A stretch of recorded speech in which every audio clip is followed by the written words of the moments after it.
Pour ses admirateurs, il est le magicien du oud, un des instruments les plus populaires dans la musique arabe. Le mois prochain, il dévoilera son 6e album intitulé Aswat.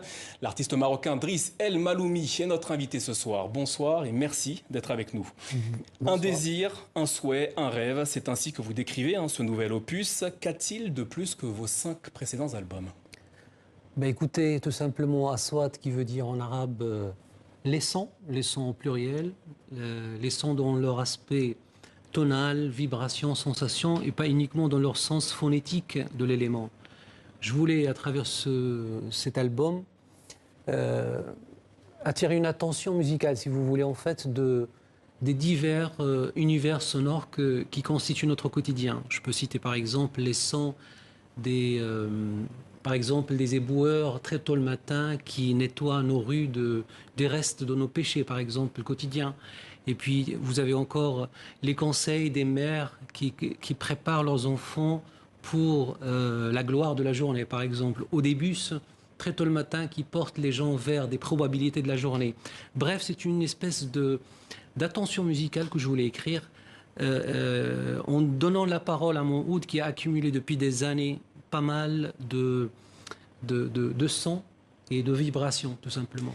Est-ce qu'il est aussi particulier par le fait qu'il y a plusieurs membres de votre famille qui participent à ce nouvel opus?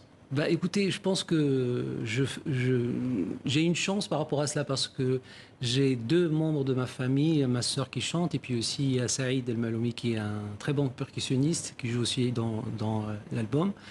Voilà, ça fait des années qu'on joue ensemble. Si vous voulez, c'est une espèce de continuité aussi. On a eu la chance aussi d'avoir une mère qui avait une très belle voix, malgré qu'il n'a jamais chanté devant un public.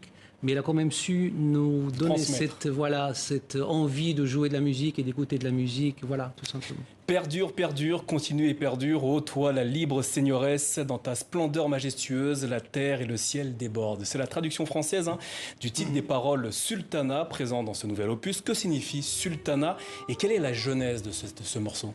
Écoutez, d'abord, c'est un morceau, en fait, c'est une chanson. Le texte est écrit par Rabia Himouche et c'est une chanson que j'avais proposée pour le film de mon ami Mohamed Tazi, dans le film Fatima, la sultane inoubliable, qui parlait de la grande sociologue marocaine qui était Fatima El-Mernissi. Et d'ailleurs, c'est une musique, j'ai eu la chance d'avoir le Grand Prix de meilleure musique de film l'année dernière.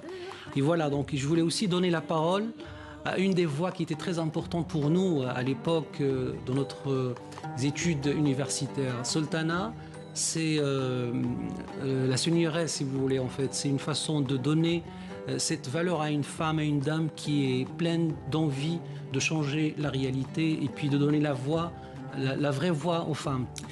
Dalalat, le 4e titre de votre nouvel album, est en quelque sorte un dialogue entre 2 ouds. Quelle relation entretenez-vous avec cet instrument?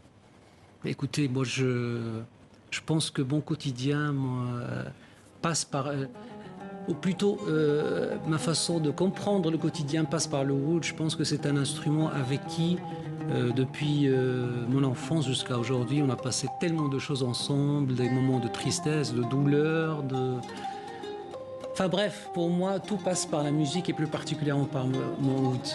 Nas Asaba, les gens de l'aube. Dans ce titre, vous rendez hommage à ceux qui, comme vous le dites, inaugurent le jour. Qui sont ces personnes? Voilà, comme je disais tout à l'heure, en fait, c'est des gens qui ont cette lourde responsabilité d'inaugurer nos journées, comme les éboueurs, par exemple, très tôt le matin, comme, par exemple, les pas des femmes, très tôt le matin, qui se précipitent pour aller, les femmes dites femmes de ménage, qui se précipitent très tôt le matin pour aller réveiller les foyers aisés.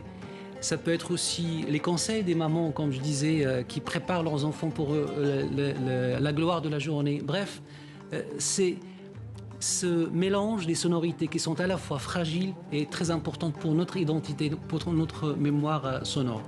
Driss El Maloumi, merci d'être venu nous présenter ce prochain album qui sortira le mois prochain. Je vais vous laisser vous installer parce que vous allez jouer pour conclure ce journal pour nos téléspectateurs. Le temps pour moi de remercier la régie et toutes les personnes qui ont participé à la création de ce journal. Merci à vous également de nous avoir suivis. Demain, vous retrouverez Dominique Chimbakala pour l'information africaine sur TV5 Monde. D'ici là, prenez soin de vous et de vos proches. Driss El Maloumi, c'est à vous.